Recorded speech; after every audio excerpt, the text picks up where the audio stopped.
Hello friends, तो आज हम अपनी सीरीज़ का 5th चैप्टर करेंगे। ठीक है, यह सीरीज राजेश मिश्रा सर की बुक की चल रही है पॉलिटिकल साइंस के ऊपर। 5th चैप्टर, फर्स्ट यूनिट का 5th चैप्टर क्या है? शक्ति, पावर।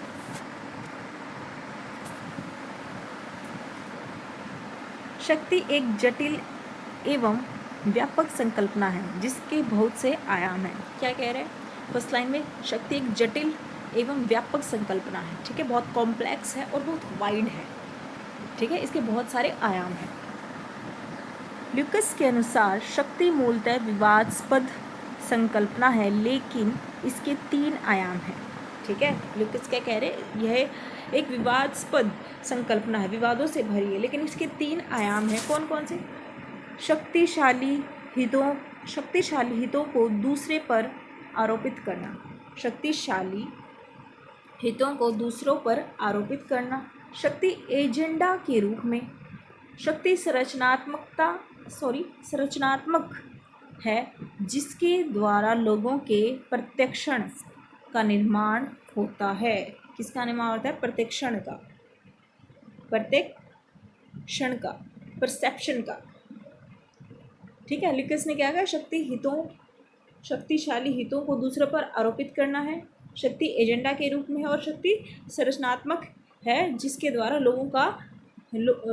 लोगों के परसेप्शन का निर्माण होता है। ठीक है, उनकी एक धारणा का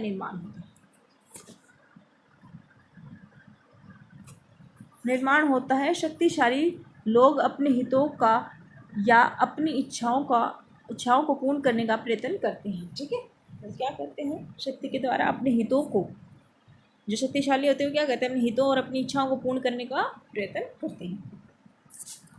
Michael Foucault, power, right and truth. ये किसकी बुक है? माइकल फूको की। क्या? Power, right and truth. David Held की बुक कौन सी है? Power and legitimacy. ठीक है, ये दोनों ही मोस्ट इंपॉर्टेंट है, याद रखना। स्टीवन लुकस की देखिए, पावर ए रेडिकल व्यू। ठीक है, power a radical view 1974। Marks weber के अनुसार शक्ति का अर्थ सामाजिक संबंधों के अंतर्गत एक कर्ता द्वारा दूसरे की इच्छा। मार्क्स वेबर क्या कह रहे हैं? शक्ति का अर्थ क्या है? सामाजिक संबंधों के अंतर्गत एक कर्ता द्वारा दूसरों की इच्छा के विरुद्ध अपनी इच्छा को क्रियान्वित करना। ठीक है, शक्ति क्या है? कि कोई शक्तिशाली दूसरों की इच्छा नहीं है, उसके विरुद्ध जाकर भी अपनी इच्छाओं को क्रियान्वित करवा देता है, तो वह शक्ति कहलाती है। ये कौन कह रहे हैं? Marks weber. लॉसवेल के अनुसार राजनीति का सरोकार शक्ति को संवारना और मिल बांट कर उसका प्रयोग करने से है। लास्ट वाले के अनुसार क्या है? राजनीति का सरोकार शक्ति को संवारने और मिल बांट कर उसका प्रयोग करने से है। ब्रिटन रासेल की देखिए, उनके अनुसार क्या है? मनचाहा प्रभाव पैदा करना शक्ति है। क्या? ये सभी जो थिंकर है इंपॉर्टेंट, उनके स्टेटमेंट बताए गए हैं, उनके अनुसार शक्ति क्या है। ठीक है, तो आप सभी को अच्छे से देख लेना। ठीक है, पहले 2 आपको ये बुक्स बता दी गई। ठीक है, 3 बुक्स बता दी गई। उसके बाद मार्क्स वेबर के अनुसार क्या है, लासवेल के अनुसार क्या है, फिर ब्रेडल रासले के अनुसार देखिए कि मनचाहा प्रभाव पैदा करना शक्ति है, अर्थात अपने अनुसार दूसरों के व्यवहार को प्रवर्तित करना क्या है? शक्ति। अब इसके आयाम देखिए। सैनिक शक्ति होती है, राजनीतिक शक्ति होती है, आर्थिक शक्ति होती है, सांस्कृतिक शक्ति होती है, मनोवैज्ञानिक शक्ति होती है। ठीक है, ये तो आपको समझ में आ जाएगा ना सैनिक शक्ति क्या होती है। ठीक है, जिसके पास ज़्यादा सेना है और शस्त्र ज़्यादा है, तो किस लिए पावर हो गया? सैनिक तौर पे शक्तिशाली हो गया। राजनीतिक, जिसके बाद एक अच्छा वेल सेटल्ड वो क्या है? तंत्र है वहाँ का शासन चलाने के लिए। ठीक है, तो राजनीतिक शक्तिशाली है। आर्थिक, अच्छी इकोनॉमिक है। ठीक है, अर्थव्यवस्था अच्छी है, अच्छी ग्रोथ हो रही है। संस्कृति का बहुत ज़्यादा प्रभाव है पूरे विश्वव्यापी तौर पे। मनोवैज्ञानिक, किसी ने लोगों के दिमाग पर ऐसा असर डाल रखा है, जैसे अमेरिका है, इसे वर्ल्ड पावर कहते हैं। ठीक है, तो इसकी ये मनोवैज्ञानिक शक्ति हुई ना, सब उससे बहुत इम्प्रेस है, हर देश का नागरिक।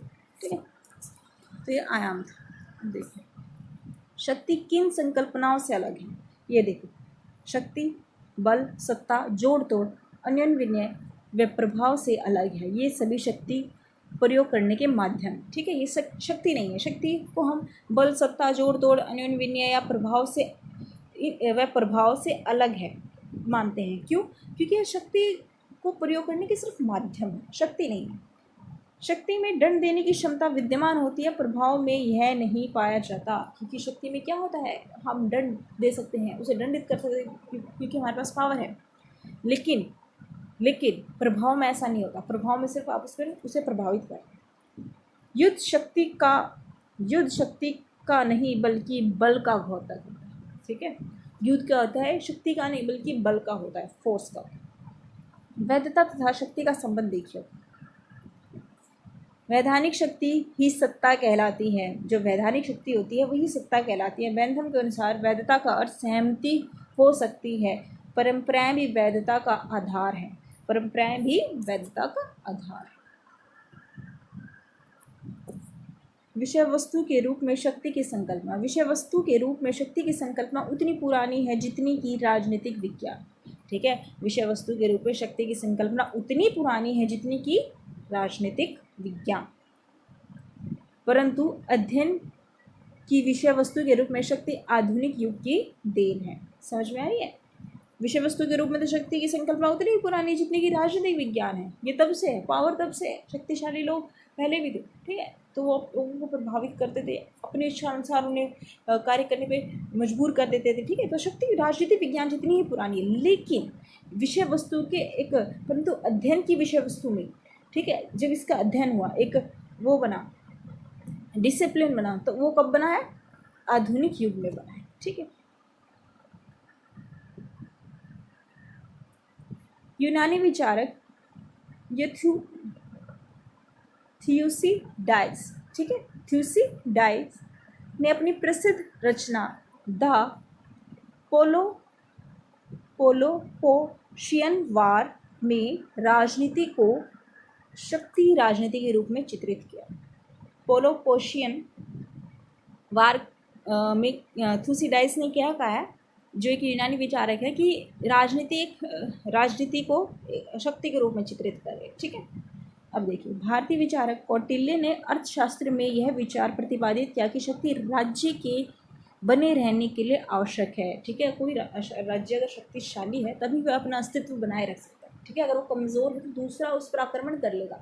इसीलिए शक्ति बहुत ज़रूरी है, यानी राज्य तभी बना रह सकता है अगर उसके पास शक्तियाँ हैं। ये कौन कह रहे हैं? अपने विचारक, भारतीय विचारक जो कौटिल्य हैं, जिन्होंने अर्थशास्त्र का निर्माण किया था, ठीक है, शासन विधि के ऊपर, उसमें इन्होंने ये कहा था, ठीक है।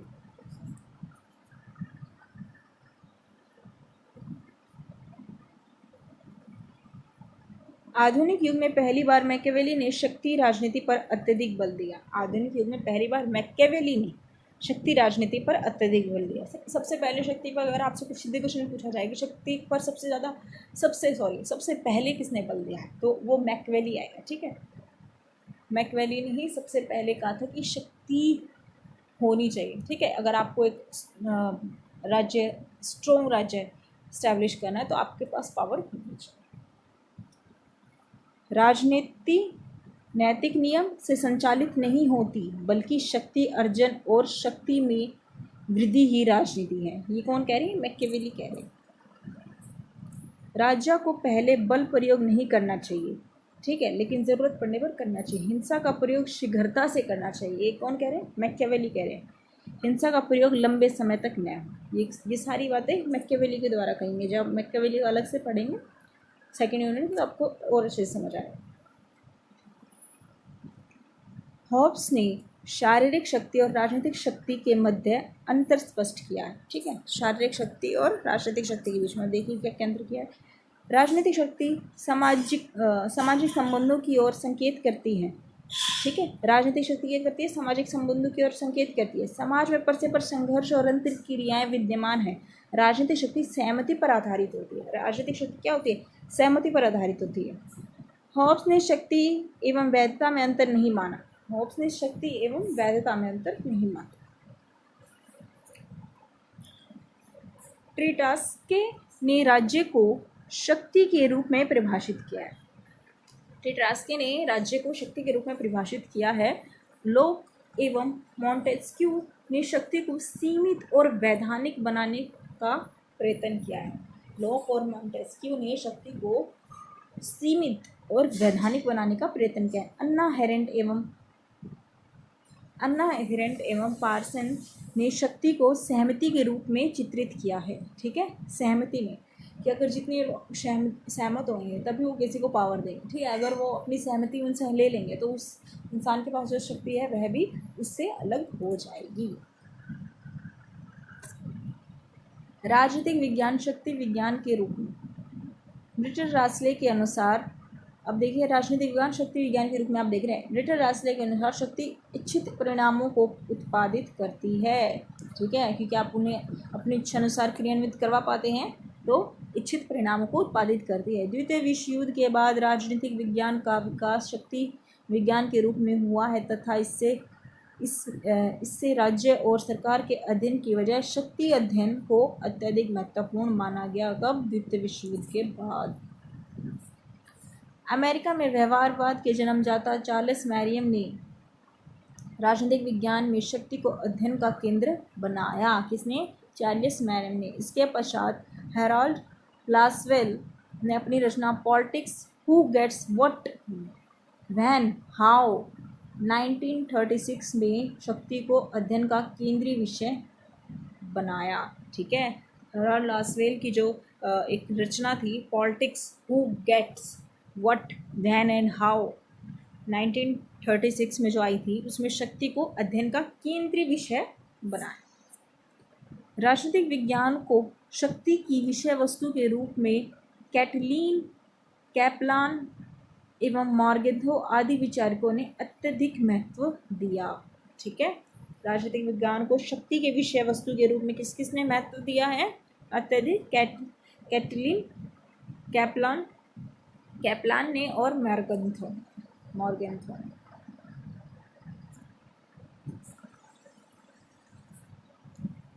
आधुनिक युग में शक्ति का अनुभविक रूप में अध्ययन करने का श्रेय रॉबर्ट डाल को जाता है। ठीक है, अनुभविक रूप में अध्ययन करने का श्रेय किसको जाता है शक्ति का?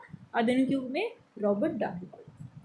अपनी रचना who govern democracy and power in American city 1961, इनकी रचना who govern democracy and power in American city 1961 थी। ठीक है, उनकी ये प्रसिद्ध रचना थी। किसकी? रॉबर्ट डाल की। Who govern democracy and power in a American city 1961। Brock एवं ब्रुटज ने शक्ति को एजेंडा निर्माण के रूप में परिभाषित किया। शक्ति का आशय दूसरों की निर्णय क्षमता को प्रतिबंधित करना भी है। ठीक है, दूसरों के निर्णय क्षमता को प्रतिबंधित करना। ठीक है, रोकना एक तरह से।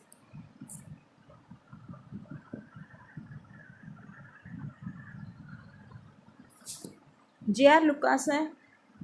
लुकोस के अनुसार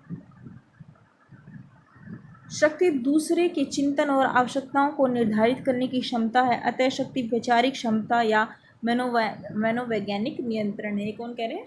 जे.आर. लुकास। कैट मिलेट ने अपनी रचना सेक्सुअल पॉलिटिक्स 1969 यूएस और 1971 यूके में कहा कि राजनीतिक शक्ति संरचना पर आधारित संबंध है जिसके द्वारा एक समूह दूसरे समूह को नियंत्रित करता है। ये कौन कह रहे हैं? कैट मिलेट कह रहे हैं सेक्सुअल पॉलिटिक्स में, जो उनकी 1969 में आई थी। ठीक है, यूएस के ऊपर, और 1971 में यूके के।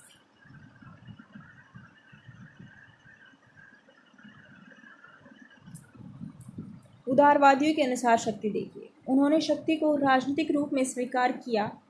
लॉक बेंथम ने जनता की शक्ति का समर्थन किया। ठीक है, उदारवादियों में क्या है भाई? उन्होंने शक्ति को राजनीतिक रूप में स्वीकार किया क्योंकि वो वैधानिक चीज़ों पर ज़्यादा ध्यान देते। ठीक है, कानून, नियम, कायदे, इन पे। ठीक है, राजनीतिक रूप में स्वीकार किया। लॉक बेंथम ने जनता की शक्ति का समर्थन किया है। शक्ति संविधान एवं राजनीतिक व्यवस्था में विद्यमान है। ठीक है, ये कौन कह रहे हैं? उदारवादी।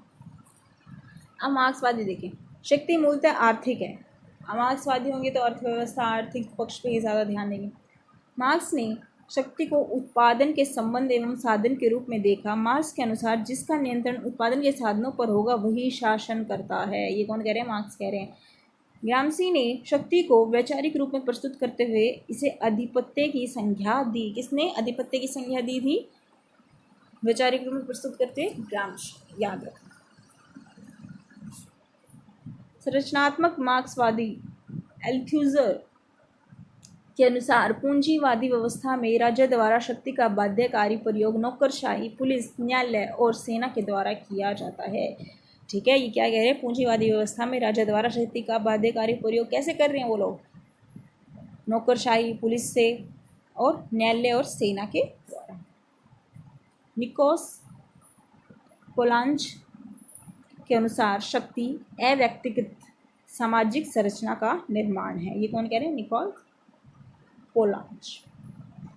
निकोस पोलांज की रचना political power and social classes 1968। क्या है? Political power and social classes, जो 1968 में आई थी। रॉल्फ मिलीबेंट के अनुसार the state in a capitalist society 1969। Miliband की बहुत ही प्रसिद्ध रचना है the state in a capitalist society, the state in a capitalist society 1969। नारीवादियों के अनुसार शक्ति देखिए, ये नारीवादी हैं तो पितृसत्तात्मकता पे उस पर कि उन्हीं की शक्ति पर ज़्यादा जोर देंगे कि वो ही सारी शक्तियों को अपने पास ले बैठे हैं। नारीवादी पितृसत्ता को शक्ति का केंद्र मानते हैं। पितृसत्ता के कारण महिलाएं आर्थिक एवं राजनीतिक रूप में हाशिए पर हैं। ये कौन कह रहे हैं? नारीवादी। उत्तर आधुनिक विचारकों के अनुसार शक्ति देखें, फुकोल्ट ने शक्ति की संकल्पना को कैपिलरी केशिका के रूप में परिभाषित किया। ठीक है, किसके रूप में? केशिका के रूप में। इनकी पुस्तक द हिस्ट्री ऑफ सेक्सुअलिटी 1976 है, 1976 में आई थी। यह समाज में उसी प्रकार फैली होती है जैसे शरीर में केशिकाएं। ठीक है, ऐसे ऐसे। ठीक है, ये कैपिलरी का सिद्धांत दिया था। किसने दिया?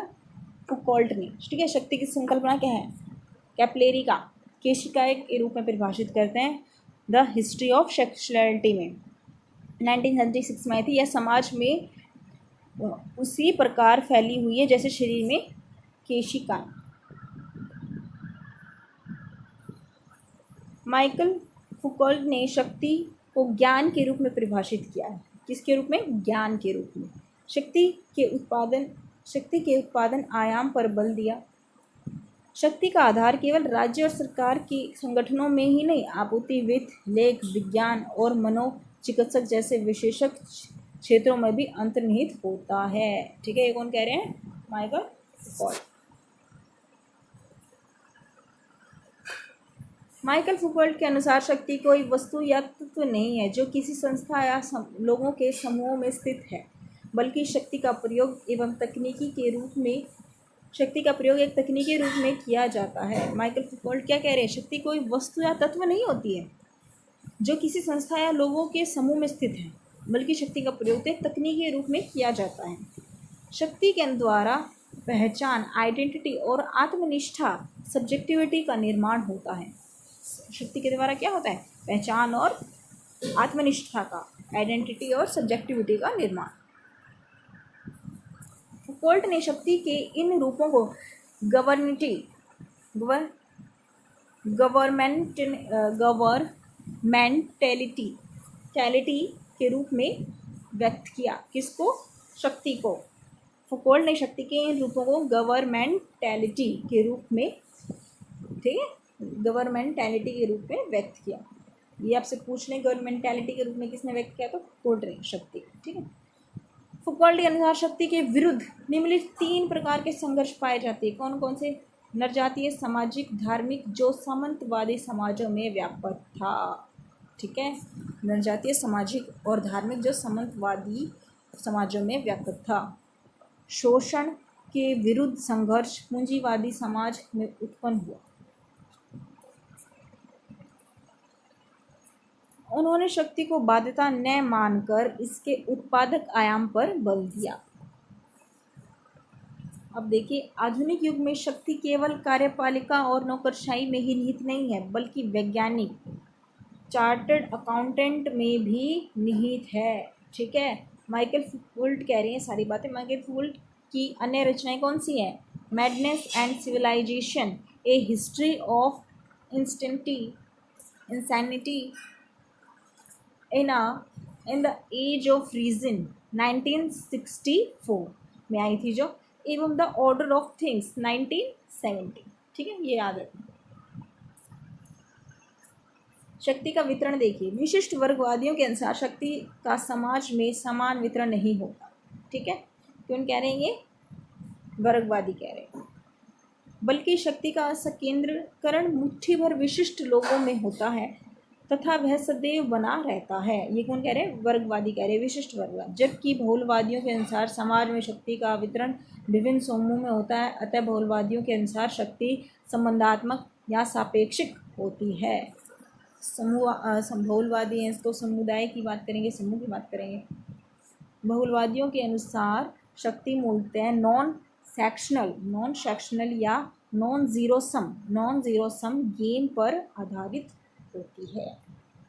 जबकि ये नॉन सेक्शनल और नॉन जीरो सम गेम जो होते हैं, जो आप आगे अपने लेक्चर्स पढ़ेंगे इंटरनेशनल पॉलिटिक्स, तब आपको थोड़ा और अच्छे से समझ में आए। ठीक है, जबकि विशिष्ट वर्गवादियों के अनुसार शक्ति सेक्शनल होती है, समाज के मुट्ठी भर लोगों में ही शक्ति निहित होती है। लेकिन समूहवादी क्या कह रहे हैं? हर एक समूह में विभाजित होती है, वितरित होती है। अब देखिए, अथॉरिटी, सत्ता किसी व्यक्ति, संस्था, नियम या आदेश का ऐसा गुण है जिसके निर्देश को सही या प्रमाणित मानकर स्वेच्छा से प्रयोग किया जाता है।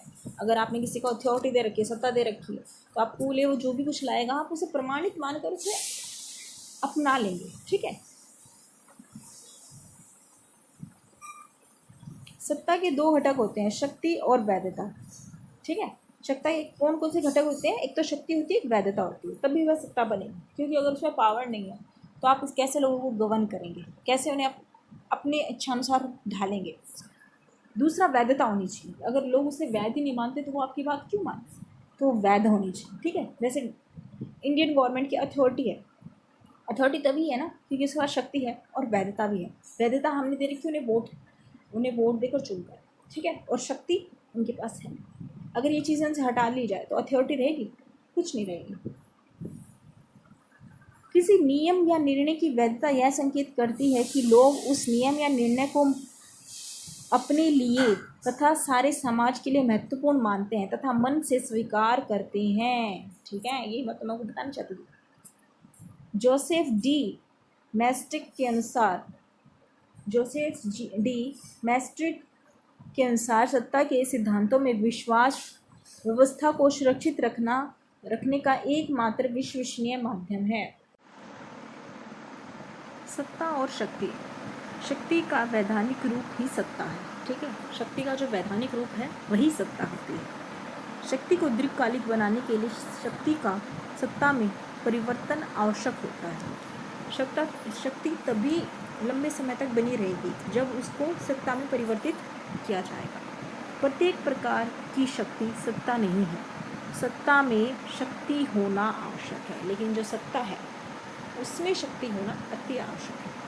लेकिन अगर शक्ति में सत्ता है ये ज़रूरी नहीं है, बहुत से ऐसी शक्ति जिनमें सत्ता ना हो तो भी चलेगा, लेकिन अगर सत्ता है तो उसमें शक्ति ज़रूर होगी, शक्ति होना आवश्यक है। अथॉरिटी तभी मानी चाहिए जब उसमें पावर है। नेक्स्ट वेवर, राजनीतिक सत्ता का आशय राज्य द्वारा प्रदत्त सत्ता का विश्लेषण समाजशास्त्री के रूप में किया। ठीक है, किसने? मैक्सवेल ने राज्य को परिभाषा देते हुए कहा कि किसी निश्चित भूभाग में राज्य का हिंसा के वैधानिक प्रयोग पर एकाधिकार होता है। ठीक है, मैक्सवेल ने राज्य की परिभाषा देते हुए क्या कहा? किसी निश्चित भूभाग में राज्य का हिंसा के वैधानिक प्रयोग पर एकाधिकार होता है। वह राज्य की इसमें परिभाषा दी थी मैक्स वेबर ने। मैक्स वेबर के अनुसार शक्ति वह है जिससे व्यक्ति अथवा समूह द्वारा अपने लक्ष्य प्राप्त किए जा सके या काम कराया जा सके। मैक्स वेबर के अनुसार शक्ति क्या है?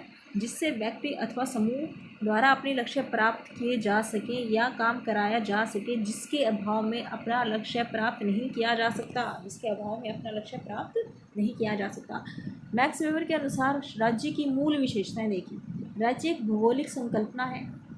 राज्य द्वारा हिंसा का वैधानिक प्रयोग किया जाता है। जो मैंने पहले स्टेटमेंट दी थी, राज्य को परिभाषित करते हुए वही चीज़, एक निश्चित भूभाग में जो शक्ति है उसका वैधानिक दंड देने का एक वैधानिक, ठीक, एक अधिकार। मार्क्स वेबर ने सत्ता के आदर्शीय रूप का प्रयोग करते हुए निम्नलिखित भागों में विभाजित किया। किस किस में? परंपरागत सत्ता, कश्मीरीय सत्ता, सत्ता का तार्किक और वैधानिक रूप। अब परंपरागत जो सत्ता है उसे देखिए। इतिहास पर आधारित सत्ता है यह। परंपरा प्रथाओं पर अत्यधिक महत्व देती है। परंपराओं और प्रथाओं पर अत्यधिक महत्व देती है। सत्ता की आज्ञा का पालन तर्क की बजाय समाज के रीति रिवाजों के आधार पर होता है। किसमें? परंपरागत जो सत्ता होती है उसमें। इतिहास पर आधारित होती है, परंपराओं और प्रथाओं पर अत्यधिक महत्व देती है, और सत्ता की आज्ञा का पालन करना तर्क की बजाय, यानी रीज़न की बजाय, आप दिमाग से सोच कर नहीं बल्कि रीति रिवाजों के आधार पर करते हैं। अब करिश्माई सत्ता देखिए। जो करिश्माई सत्ता है वो व्यक्ति के व्यक्तित्व पर आधारित होती है, ठीक है। उसी को करिश्मा यानी वो करिश्मा चमत्कार ही मानते हैं, उसी को सारी सत्ता है, ठीक है। आज्ञा देने वाले के विलक्षण प्रभावशाली व्यक्तित्व के कारण उसकी आज्ञा का पालन किया जाता है, ठीक है, कि उसमें कुछ विशेष गुण है, करिश्माई गुण है, इसीलिए उसकी सत्ता को लोग मानते हैं कि हमारे लिए जो भी करेगा सही करेगा। इसमें किसमें होता है? करिश्माई सत्ता। सत्ता का तार्किक और वैधानिक रूप देखिए, जो आजकल देखा जाता है। सत्ता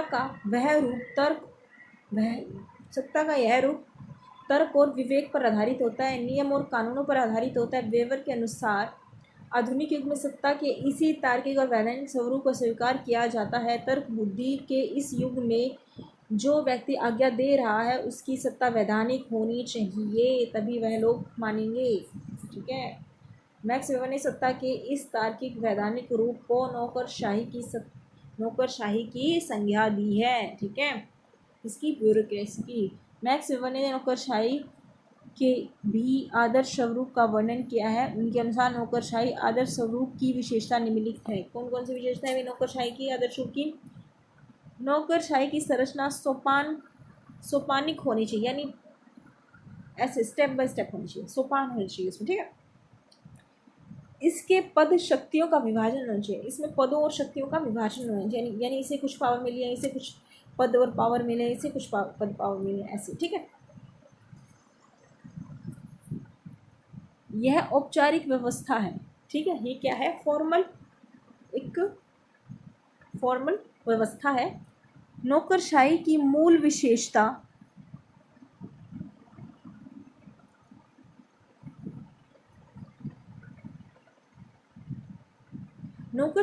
विशेषता अनियमितता है, ठीक है। नौकरशाही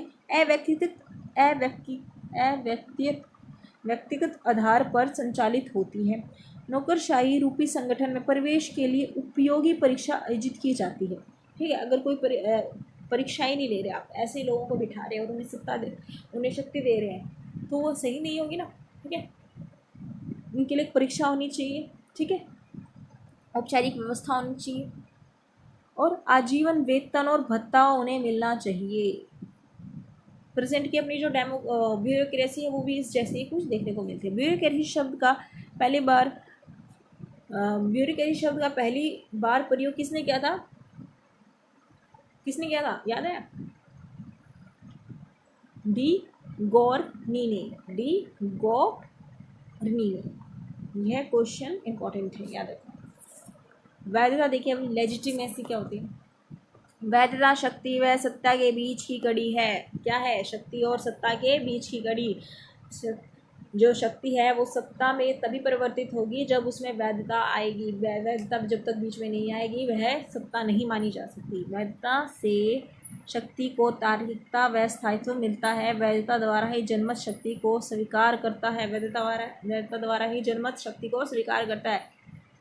लिपसेट के अनुसार किसी राजनीति प्रणाली की वैधता लोगों के मन में यह विश्वास पैदा करने और कायम रखने की क्षमता है जो राजनीतिक व्यवस्था में समाज के लिए उपयुक्त है। क्या है भाई? लिपसेट के अनुसार किसी राजनीतिक प्रणाली को वैधता लोगों के मन में यह विश्वास पैदा करने और कायम रखने की क्षमता है कि जो राजनीतिक व्यवस्था है वो समाज के लिए उपयुक्त है। ठीक है, इसीलिए वैधता होनी चाहिए, लेजिटिमेसी होनी चाहिए। वैधता का संकट देखिए, हैबरमास की जो रचना है लेजिटिमेशन क्राइसिस, ये इंपॉर्टेंट है, याद रखना भी। हैबरमास की लेजिटिमेशन क्राइसिस। नौ मार्क्सवादी विचारक हैबरमास के द्वारा यह विचार दिया गया जिनके अनुसार पूंजीवादी समाज में सदैव वैधता का संकट उत्पन्न होता है, क्योंकि पूंजीवादी समाज में अर्थव्यवस्था विषमता मूलक होती है। ठीक है, बहुत सारी विषमताएं पाई जाती है। अमीर बहुत अमीर होता है, गरीब बहुत गरीब होता है, इसीलिए हमेशा वहाँ पे लेजिटिमेसी का है वो क्राइसिस रहता है पूंजीवादी समाज में। ये हैबरमास कौन थे? नव मार्क्सवादी थे, इसीलिए पूंजीवाद का विरोध करेंगे।